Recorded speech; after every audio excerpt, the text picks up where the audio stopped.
On s'associe évidemment pleinement à cette journée, mais en même temps, évidemment, vous savez que ces journées, c'est un peu des journées médias aussi, d'une certaine manière, et il faut penser que demain, il y aura encore une journée de lutte contre la violence faite aux femmes, et après-demain encore, et après-demain encore, et c'était le cas hier, et c'était le cas aussi avant-hier. Je rappellerai simplement que un chiffre est terrible, tous les 3 jours en France, une femme tombe sous les coups de son conjoint ou de son compagnon. Il y a une violence évidemment qui est sociale, une violence physique, une violence psychologique. Une réponse pénale existe, mais en fait, la camarade vient de le dire d'une certaine manière, il y a aussi tout un enjeu en termes d'inégalité et d'austérité qu'il faut prendre en compte dans ce paysage de la violence aujourd'hui en France, de la souffrance sociale, et il faut qu'on soit ensemble pour dénoncer cette politique d'austérité. 80% des femmes en France sont smicardes. Plutôt 80%, excusez-moi, des smicards, ce sont des femmes, et 80% des temps partiels sont aujourd'hui occupés par des femmes. Ce sont des temps partiels subis, contraints, et les femmes évidemment qui sont payées au SMIC à l'heure, évidemment, eh bien gagnent à la fin du mois beaucoup moins que 964 € qui est le seuil de pauvreté en France.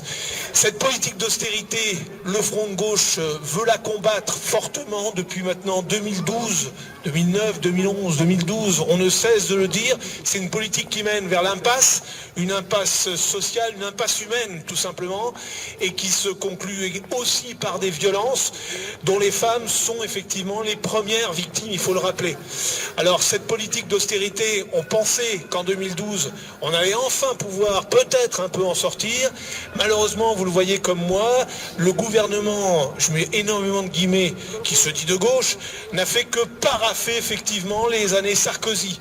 Et vous avez aujourd'hui des contre-réformes qui impactent aujourd'hui les femmes dans notre pays. Je pense à l'ANI évidemment, qui flexibilise, qui va effectivement précariser un certain nombre de femmes au travail, et déjà les effets s'en font sentir. Je pense aussi évidemment à la contre-réforme des retraites, qui n'est pas encore légalement passée, mais qui, avec un vote bloqué, vous le savez, à l'Assemblée nationale, risque de passer. On souhaite que les députés de gauche réellement s'opposent à cette contre-réforme, et bien va aussi parce que les femmes sont dans les temps partiels, parce qu'elles ont des profils professionnels extrêmement compartimentés, vont avoir malheureusement dans les années à venir des pensions très très diminuées. Et vous avez donc un effet évidemment qui est terrible, qui est la pauvreté qui se féminise aujourd'hui en France. La féminisation de la pauvreté, il faut en parler.